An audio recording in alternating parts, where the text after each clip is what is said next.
Okay, hello. So today we will be talking about chemical reactions and equations. That we will see what is chemical reaction and what is chemical equation. Okay. So far we have discussed that there are two types of changes which occurs in our in the nature, and that two changes are physical change and chemical change. Okay. So I had made that video on physical change versus chemical change. If you had not watched that video, then do watch, and then only you come and see this video, then you will understand better. Okay तो आज हम लोग देखेंगे chemical reactions को. Okay तो हमने देखा था नेचर में टू टाइप्स के चेंजेस होते हैं, फिजिकल चेंज और केमिकल चेंज. ओके तो यहाँ पे केमिकल चेंज जो होता है मेरे पास, केमिकल चेंज होने के प्रोसेस को ही we call it chemical reactions. Okay process of chemical change is called chemical reaction. Chemical reaction is nothing but it is the process in which chemical changes take place. Okay, तो definition कुछ इस type से लिखेंगे हम लोग कि chemical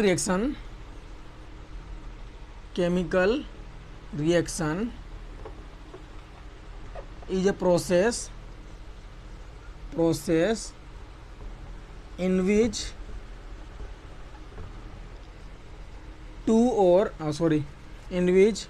one or more substances undergo chemical change to give one or more new substances or one or more new substances, and this new substance which will get formed in this chemical reaction, it will have different properties. Okay, तो जो भी यहाँ पे new substance बन रहा है, new substance उसका जो प्रॉपर्टी होगा, केमिकल प्रॉपर्टी होगा, वो कम्प्लीटली ओरिजिनल सब्सटेंस से डिफरेंट होगा, और sometime its physical property will also be different. Okay तो new substance which have completely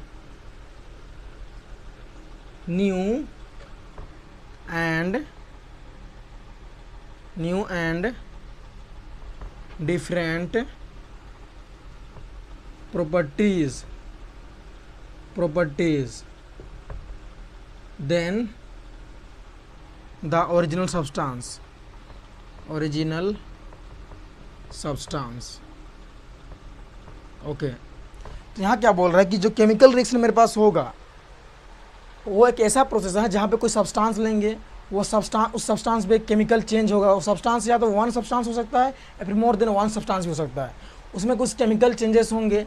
chemical changes होने के बाद हमारे पास एक न्यू केमिकल प्रॉपर्टीज़, कभी कभी न्यू फिजिकल प्रॉपर्टी भी हो सकते हैं. वहाँ पे न्यू केमिकल प्रॉपर्टीज़ और ओरिजिनल सब्सटेंस जो लेंगे उसे कम्प्लीटली न्यू प्रॉपर्टीज़ के और कम्प्लीटली न्यू सब्सटेंस बन गएगा मेरे पास. तो उसी प्रोसेस को हम लोग बोलते हैं केमिकल रिएक्शन. ओके जैसे हम एग्जांपल लेते हैं, burning of coal in air. अच्छा यहाँ पे हम क्या करते हैं, कोल को बर्न करते हैं एयर के साथ में, एयर के प्रेजेंस में. एयर में बहुत सारे मिक्सचर ऑफ गैसेस हैं एयर, तो वहाँ से ऑक्सीजन से वो कंबाइन करता है, और हमको देता है कार्बन डाइऑक्साइड गैस. ओके अब इसके लिए हम केमिकल फॉर्मूला लिखते हैं. अच्छा यहाँ पे और एक बात हम लिखे हैं कि डिफरेंट प्रॉपर्टीज़, जो प्रॉपर्टीज़ होगा वो केमिकल प्रॉपर्टीज़ कम्प्लीटली डिफरेंट आएगा, और समटाइम फिजिकल प्रॉपर्टी भी वहाँ पे डिफरेंट आ सकता है. ओके इसके लिए हम केमिकल फार्मूला लिखते हैं, केमिकल इक्वेशन लिखते हैं. कोल के लिए हम C लिख दिए, कार्बन प्लस ऑक्सीजन के लिए O2. ऑक्सीजन के लिए O होता है, पर ऑक्सीजन जो है सिंगल एटम के रूप में एग्जिस्ट नहीं करता है, वो एक मॉलिक्यूल फॉर्म में एग्जिस्ट करता है, O2 के फॉर्म में. तो ये कंबाइन करके CO2 गैस बनाते हैं. ओके तो ये मेरे पास ओरिजिनल सब्सटेंस है दोनों. जो केमिकल चेंज में पार्टिसिपेट करते हैं, जो substance, the substance which participate in a chemical reaction, they are called reactants. and the substance which get formed after the chemical reaction is called product. Reaction होने के बाद जो सब्सटेंस बनता है उसको हम लोग प्रोडक्ट बोलते हैं. ओके, यहाँ पे कार्बन मेरे पास रिएक्टेंट है, ऑक्सीजन मेरे पास रिएक्टेंट है और प्रोडक्ट मेरे पास CO2 है. तो यहाँ पे क्या हुआ, ये दो सब्सटेंस लिए, ओरिजिनल सब्सटेंस कोल और O2 गैस, बर्न किए, हीट दिए, बर्न किए. ट्रायंगल का साइन का मतलब होता है बर्न करना, हीट देना. बर्न करने पे क्या हुआ, मेरे पास CO2 कार्बन डाइऑक्साइड गैस का फॉर्मेशन हुआ. CO2 यहाँ पे इसका केमिकल फार्मूला C था, ऑक्सीजन का केमिकल फार्मूला O2 था, कार्बन डाइऑक्साइड गैस का केमिकल फार्मूला CO2 हो गया. तो यहाँ पे क्या हुआ, केमिकल फार्मूला चेंज हो गया, केमिकल फार्मूला चेंज कर गया. और वही टाइप से केमिकल कंपोजिशन भी चेंज हो जाएगा. केमिकल कंपोजिशन का मतलब होता है कि किस अमाउंट में ऑक्सीजन और कार्बन कंबाइन किए हैं, किस रेशियो पे. केमिकल कंपोजिशन भी चेंज हो जाएगा, कंपोजिशन चेंज हो जाएगा. और ये क्या है, इसके केमिकल प्रॉपर्टीज़ हैं. केमिकल प्रॉपर्टीज़ चेंज हो गया इसका. ओके, तो केमिकल रिएक्शन क्या है, कोई दो सब्सटेंस लेंगे या फिर वन सब्सटेंस लेंगे या फिर मोर देन वन सब्सटेंस लेंगे, उसमें केमिकल चेंज होने के बाद क्या होगा, जो न्यू सब्सटेंस जो बन के आएगा मेरे पास, वो इन दोनों सब्सटेंस से कम्प्लीटली डिफरेंट सब्सटेंस बन के आएगा. एकदम ये इन दोनों के प्रॉपर्टी से इनका प्रॉपर्टी डिफरेंट होगा, केमिकल प्रॉपर्टी डिफरेंट होगा, साथ में फिजिकल प्रॉपर्टी भी डिफरेंट हो सकता है. जैसे यहाँ पे कोल लिए थे हम सॉलिड फॉर्म में, ऑक्सीजन लिए थे गैसियस फॉर्म में, हमको ये मिला गैसियस फॉर्म में. तो रिएक्टेंट तो हम लिए कोल सॉलिड फॉर्म में लिए हैं, रिएक्शन होने के बाद हमको गैसियस फॉर्म मिल रहा है. तो यहाँ फिजिकल प्रॉपर्टी भी चेंज कर सकता है, फिजिकल प्रॉपर्टी में ऑल्सो चेंज. ओके, तो यहाँ पे हम लिखे हैं, पता है यहाँ पे डिफरेंट प्रॉपर्टी का सब्सटेंस बन के आता है. डिफरेंट प्रॉपर्टी बोले तो केमिकल प्रॉपर्टी उसका डिफरेंट होगा, और समटाइम इट्स फिजिकल प्रॉपर्टी में ऑल्सो चेंज. कभी कभी फिजिकल प्रॉपर्टी भी डिफरेंट हो सकता है. हम कुछ और फिजिकल प्रॉपर्टी में क्या क्या आता है मेरे पास, फिजिकल प्रॉपर्टी में आता है मेरे पास स्टेट आता है. स्टेट चेंज हो सकता है सब्सटेंस का. जब से यहाँ पे हम सॉलिड लिए, यहाँ पे गैसियस फॉर्म मिला, उसका शेप में चेंज हो सकता है, उसका साइज में चेंज हो सकता है, उसके स्मेल में चेंज हो सकता है, स्मेल. Okay, ETC. तो मैंने previous video physical change versus chemical change में फिजिकल चेंज और केमिकल चेंज मतलब उसमें फिजिकल प्रॉपर्टी क्या होते हैं, केमिकल प्रॉपर्टीज़ क्या होते हैं, इसके बारे में मैंने कंप्लीट डिस्कशन कर चुका हूँ. ओके, तो ये था मेरे पास केमिकल रिएक्शन. पे एग्जांपल लेते हैं. हम क्या करते हैं, burning of methane in air. Methane को बर्न किए, burning of methane in air. Methane का फॉर्मूला होता है CH4 मीथेन. अच्छा, इसको ऐसे लिखते हैं, CH4 को H. कार्बन जो है हाइड्रोजन के 4 एटम से बॉन्ड बनाया हुआ है. अच्छा, बॉन्ड क्या होता है, बॉन्ड होता है एक फोर्स ऑफ अट्रैक्शन होता है जो एटम्स को बाइंड किए हुए रहता है. Bond it is a force of attraction which binds the atoms in A molecules. ये बॉन्ड है, मतलब फोर्स ऑफ अट्रैक्शन है जो हाइड्रोजन और कार्बन को बाइंड किया हुआ है, बांधा हुआ है. ओके, इसको एयर में बर्न किए तो एयर से ऑक्सीजन से कंबाइन किया और हमको क्या मिलता है. अच्छा, मीथेन का एक मॉलिक्यूल ऑक्सीजन के 2 मॉलिक्यूल से कंबाइन करता है और हमको देता है कार्बन डाइऑक्साइड गैस देता है, प्लस 2 मॉलिक्यूल्स ऑफ वाटर मिलता है, हमको 2H2O मिलता है. अच्छा, यहाँ पे क्या होता है बता रहे हैं. होता क्या है यहाँ पे, इनिशियली क्या होता है कि जितने बॉन्ड हैं वो सारे ब्रेक कर जाते हैं. अच्छा, इसको हम ऐसे करते हैं, यहाँ पे CH4 लिखते हैं और इसको अलग से करते हैं, इसको CH. यहाँ पे ऑक्सीजन के 2 मॉलिक्यूल है, तो ऑक्सीजन और ऑक्सीजन के बीच में डबल बॉन्ड रहता है, O ऐसे O. हमको क्या मिलता है, CO2 मिलता है, C डबल बॉन्ड O मिलता है, C double bond O plus water के 2 मॉलिक्यूल हैं, तो इसका स्ट्रक्चर ऐसे होता है, वाटर का H 2 वाटर के मॉलिक्यूल हैं. ओके, तो इसका फॉर्मेशन कैसे होता है वो हम लोग देखेंगे. यहाँ पे क्या होता है, इनिशियली सारे के सारे बॉन्ड ब्रेक कर जाते हैं, ब्रेकिंग ऑफ न्यू बॉन्ड्स. ये जो ओल्ड बॉन्ड है, यहाँ पे जो पहले से बॉन्ड प्रेजेंट है उनका ब्रेकिंग होता है. ये बॉन्ड पूरा ब्रेक कर जाएंगे और हमको क्या मिलेगा, यहाँ से मेरे पास बन के आएगा कार्बन के 1 एटम, हाइड्रोजन के 4 एटम, फिर ऑक्सीजन के 2 एटम, 2 ऑक्सीजन के, कोई इधर लिखते हैं ऑक्सीजन के 2 एटम. यहाँ से हमको 4 हाइड्रोजन मिला, कार्बन 1 मिला, ऑक्सीजन 4 मिला, 1 2 3 4. ये क्या करते हैं, हाइड्रोजन के 2 एटम्स ऑक्सीजन के 1 एटम से कंबाइन करके H2O बनाते हैं, H2O और हमको मिलता है HOH। यहाँ से क्या मिलता है हमको, कंबाइन करते हैं आपस में और हमको मिलता है HOH। अगेन यहाँ पे कार्बन जो है 2 ऑक्सीजन से कंबाइन करता है, C डबल बॉन्ड 2 बॉन्ड बनाता है दोनों कार्बन ऑक्सीजन से, C double bond O CO2 बनता है। इस टाइप से मेरे पास CO2 बनता है और वाटर के मॉलिक्यूल बनते हैं, CO2 बनता है और वाटर के मॉलिक्यूल बनते हैं।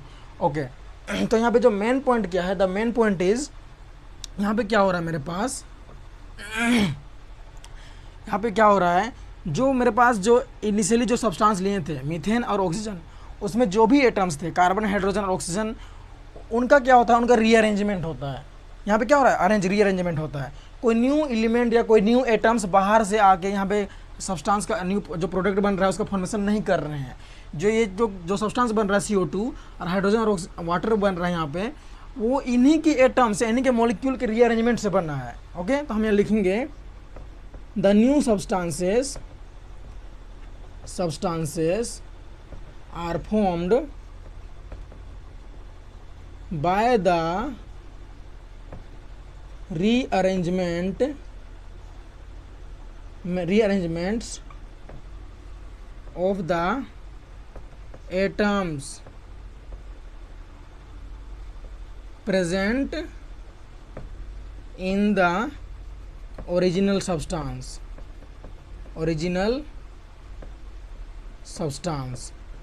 जो सब्सटेंस ओरिजिनल सब्सटेंस था मेरे पास मीथेन और ऑक्सीजन, इसमें जो भी एटम्स प्रेजेंट थे उन्हीं एटम्स का ही न्यू सब्सटेंस बन के आ रहा है। यहाँ पे कोई बाहर से no new elements will come from outside and it will make the product. बाहर से कोई न्यू एलिमेंट आके यहाँ कंबाइन नहीं करेगा और ना ही वो कंबाइन करके न्यू सब्सटेंस देने वाला नहीं है। जो भी एटम्स एलिमेंट्स प्रेजेंट होंगे ओरिजिनल सब्सटेंस में, उसी एटम्स एलिमेंट्स के न्यू सब्सटेंस बन के आएंगे। ओके तो ये तो बात हुई इसके रीअरेंजमेंट के बारे में। और इसमें और एक चीज़ ये देखने नोटिस करने वाला चीज़ है, वो क्या है, हमारे पास क्या होता है, जो इनिशियली जो रिएक्टेड में ओरिजिनल सब्सटेंस जो बॉन्ड थे, जो इसको हम लोग ओल्ड बॉन्ड बोल सकते हैं। यहाँ पे जितने बॉन्ड है इसको हम लोग ओल्ड बॉन्ड बोल सकते हैं। ओल्ड बॉन्ड पहले से बॉन्ड प्रेजेंट थे, और यहाँ पे जो न्यू बॉन्ड बन रहे हैं इसको हम लोग न्यू बॉन्ड बोलेंगे, न्यू बॉन्ड। ओके तो केमिकल रिएक्शन में क्या होता है, ओल्ड बॉन्ड का ब्रेकिंग होता है, ब्रेकिंग ऑफ ओल्ड बॉन्ड्स, और क्या होता है, एंड न्यू बॉन्ड का फॉर्मेशन होता है। हम बोलेंगे formation of new bonds, formation of new bonds. तो हम लोग क्या बोल सकते हैं, chemical reaction it is the breaking of old bonds and the formation of new bonds by the rearrangement of the atoms of a molecule, ऐसे हम लोग बोल सकते हैं। ओके तो ये हमारे पास था केमिकल रिएक्शन। ओके अब हम बात करेंगे कि केमिकल रिएक्शंस को, जितने भी केमिकल रिएक्शन है यहाँ पे, उसको एक रिप्रेजेंट करने का एक तरीका होता है। ऐसे नहीं कि हम लोग जितना भी केमिकल रिएक्शन है, burning of methane in air, ऐसे नहीं लिख सकते हैं। इसको एक्सप्रेस करने का अपना ही एक टर्मिनोलॉजी है। ओके तो हम उसको यहाँ पे इंट्रोड्यूस करते हैं। ओके तो हमने एग्जांपल क्या लिए थे, burning of coal in air, ये क्या है मेरे पास, एक केमिकल रिएक्शन है। तो इस केमिकल रिएक्शन को रिप्रेजेंट करने का एक तरीका होता है, जिसे हम क्या लिखेंगे, जैसे हम क्या लिखेंगे, यहाँ पे मेरे पास कोल था, इसको एयर में बर्न किए, तो एयर से ऑक्सीजन से कंबाइन किया और हमको क्या मिला, carbon dioxide gas, carbon dioxide gas मिला। ओके अच्छा तो यहाँ पे क्या हुआ, हमारे पास एक इक्वेशन बन के आ रहा है। क्या बन के आ रहा है, इक्वेशन। तो यहाँ पे क्या हुआ, जो हम मेरे पास सब्सटेंस था रिएक्टेंट, उसको क्या किए, उसके नेम से रिप्रेजेंट किए। कोल के लिए हम कोल लिख दिए, प्लस ऑक्सीजन के लिए ऑक्सीजन लिख दिए, और मेरे पास प्रोडक्ट बना कार्बन डाइऑक्साइड गैस। अच्छा और एक बात, अगर मेरे पास रिएक्टेंट साइड में 2 और मोर देन 2 रिएक्टेंट्स हैं, तो हम क्या करते हैं, उन दोनों के बीच में प्लस साइन करते हैं, वो आपस में रिएक्ट कर रहे हैं। अगर प्रोडक्ट मेरे पास 2 और मोर देन 2 प्रोडक्ट बन के आते हैं, तो हम लोग प्लस करके कोई और जो न्यू प्रोडक्ट बनेगा उसको भी यहाँ पे लिख सकते हैं हम लोग। फिलहाल तो एक ही प्रोडक्ट बन रहा है तो हम लोग प्लस देने की जरूरत नहीं है। ओके और जो केमिकल रिएक्शन होगा रिएक्टेंट से प्रोडक्ट की और उसको हम लोग एरो साइन से शो करते हैं ऐसे। अब बात करते हैं यहाँ पे, तो यहाँ पे क्या हुआ, हम लोग केमिकल रिएक्शन को वर्ड के फॉर्म में इसको रिप्रेजेंट किया, वर्ड इक्वेशन के फॉर्म में। तो इसको हम लोग बोलेंगे वर्ड इक्वेशन।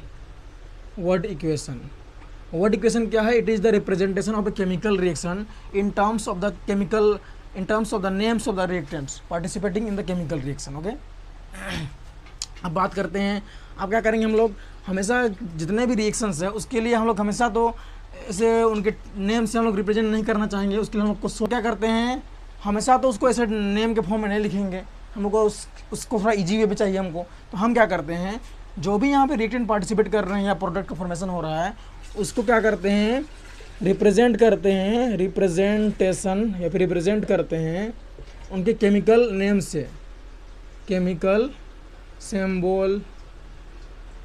सिंबल और केमिकल फार्मूला के थ्रू, केमिकल फार्मूला के थ्रू। ओके, तो पीरियोडिक टेबल में जितने भी एलिमेंट्स दिए हुए हैं वो उसके केमिकल सिंबल या केमिकल फार्मूला है वहाँ पे। ओके, इसको अब करते हैं, कोल के लिए हम केमिकल फार्मूला यूज करते हैं C कार्बन प्लस, ऑक्सीजन के लिए हम यूज करते हैं O2 और ये हमको देता है CO2। तो अब हम क्या किए हैं, केमिकल रिएक्शन को केमिकल फार्मूला के थ्रू, केमिकल सिंबल के थ्रू रिप्रेजेंट किए, तो इस इक्वेशन को बोलते हैं हम लोग केमिकल इक्वेशन। क्या बोलते हैं, chemical equation, chemical equation. Again यहाँ पे रिएक्टेंट क्या है मेरे पास, रिएक्टेंट्स यहाँ पे है मेरे पास, रिएक्टेंट्स प्रेजेंट हैं कार्बन और ऑक्सीजन। ओके, अच्छा ऐसे लिखते हैं, कार्बन C और ऑक्सीजन गैस O2, ये मेरे पास रिएक्टेंट है। जो रिएक्टेंट क्या होते हैं, जो कि केमिकल रिएक्शन में पार्टिसिपेट करते हैं। प्रोडक्ट क्या होते हैं, जो केमिकल रिएक्शन में फॉर्मेशन, न्यू सब्सटेंस का फॉर्मेशन होता है केमिकल चेंज होने के बाद। और यहाँ प्रोडक्ट क्या बना मेरे पास, प्रोडक्ट बना मेरे पास carbon dioxide gas CO2। Okay, तो यह था मेरे पास केमिकल इक्वेशन। केमिकल इक्वेशन क्या है, it is the way of representing, it is the way of representing the chemical reactions in terms of the chemical formula or chemical symbol of the reactants or products involved in the chemical reaction। Chemical reaction में जो भी substance involve हैं, reactant या product, उनको उनके chemical formula के through represent करने का एक तरीका है केमिकल रिएक्शन के लिए। ओके, तो यह मेरे पास chemical equation.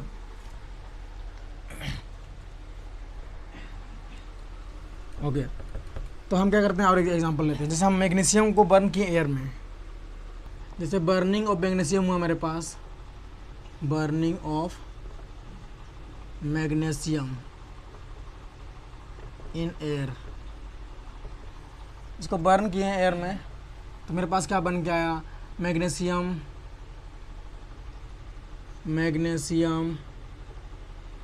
With oxygen to give magnesium oxide, magnesium oxide.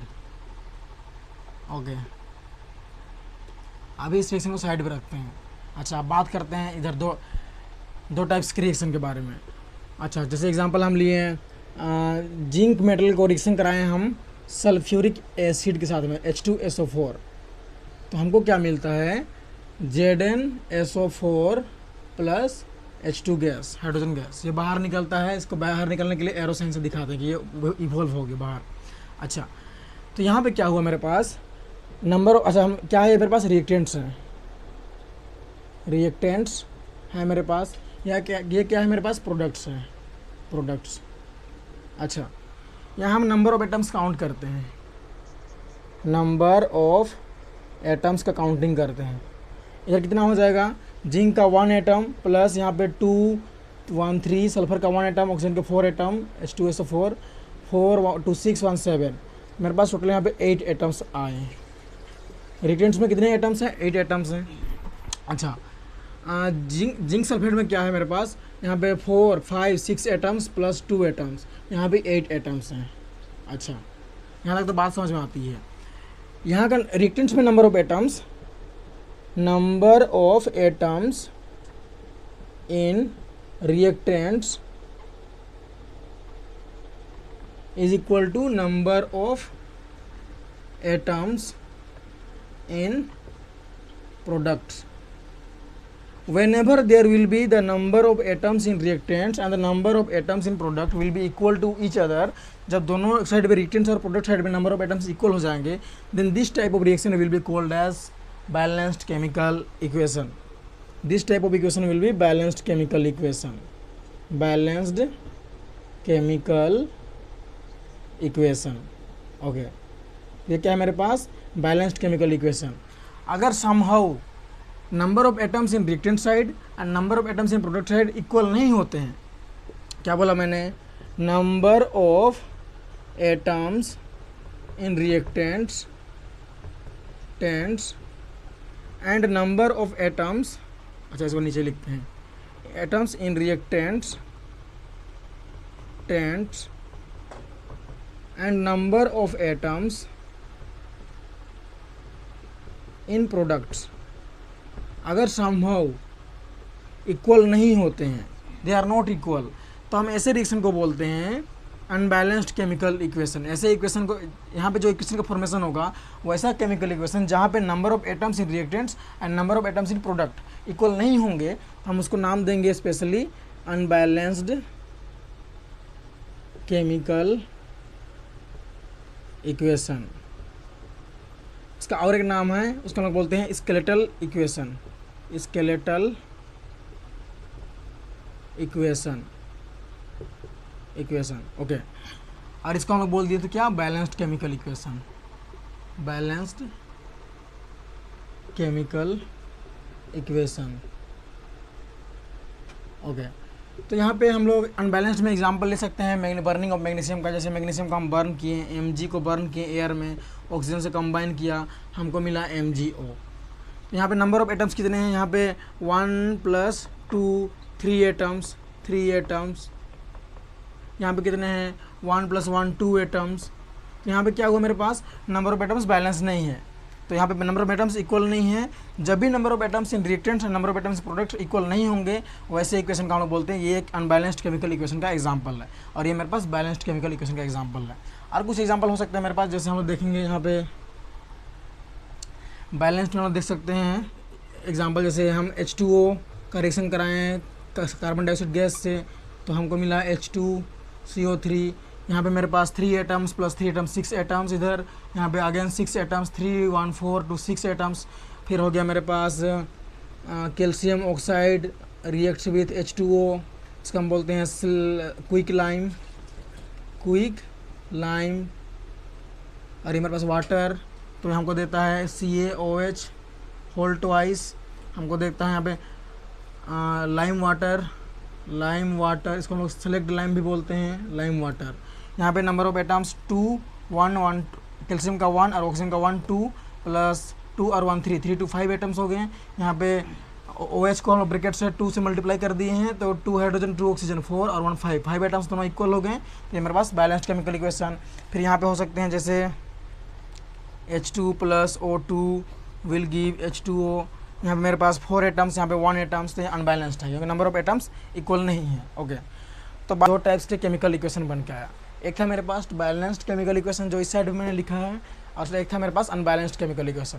तो बात आती है कि हमको कौन सा इक्वेशन लिखना है जब भी हम लिखेंगे, तो मेरा आंसर होगा आपके लिए कि हम जब भी इक्वेशन लिखेंगे केमिकल इक्वेशन, तो हम लोग लिखते हैं बैलेंस्ड केमिकल इक्वेशन ओके। तो जितने भी अनबैलेंस्ड केमिकल इक्वेशन है उसको हम क्या करते हैं, बैलेंस्ड करने का कोशिश करते हैं। बैलेंस कैसे करते हैं?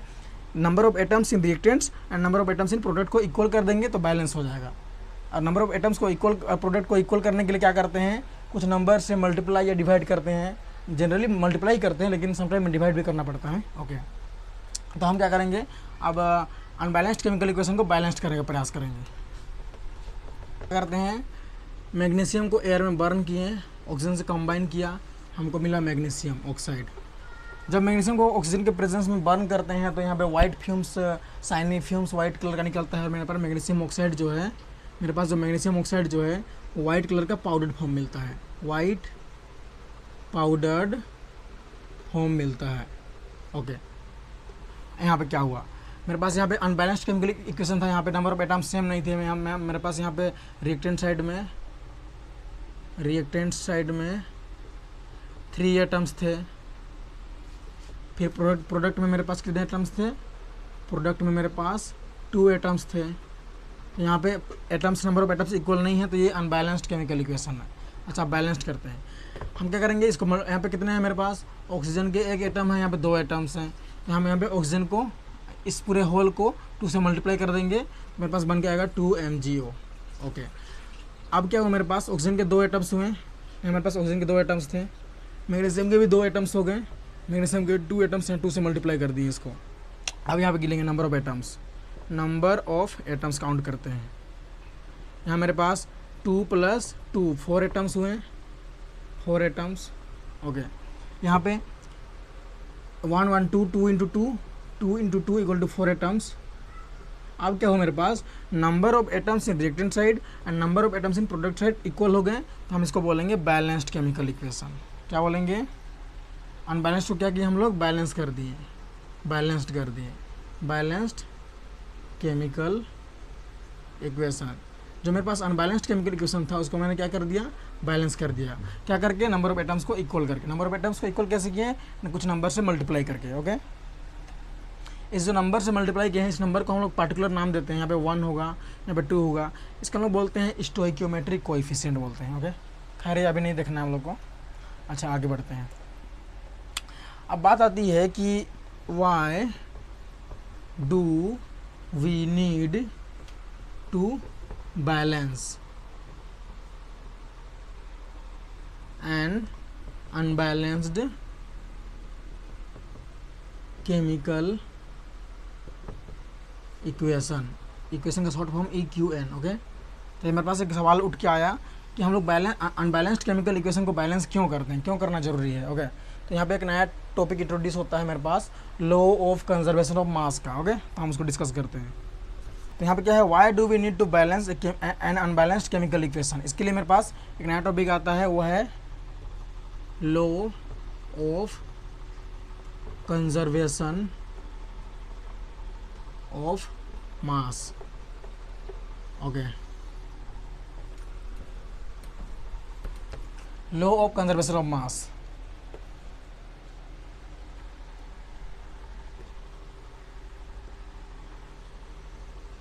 Law of conservation of mass ये क्या बोलता है कि रिएक्शन में, in a reaction, in any chemical reaction, chemical reaction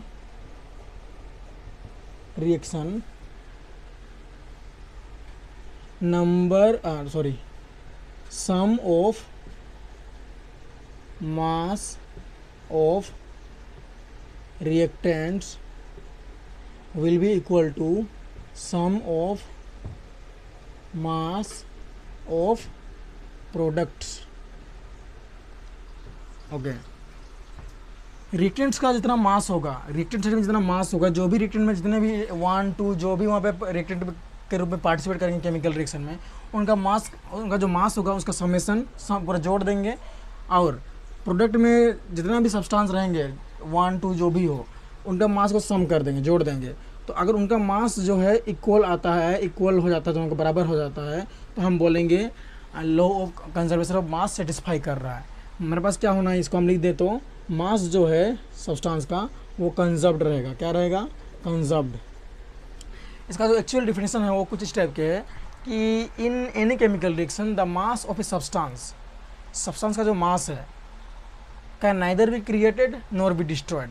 मास का ना तो क्रिएट होगा, मतलब मास का फॉर्मेशन होके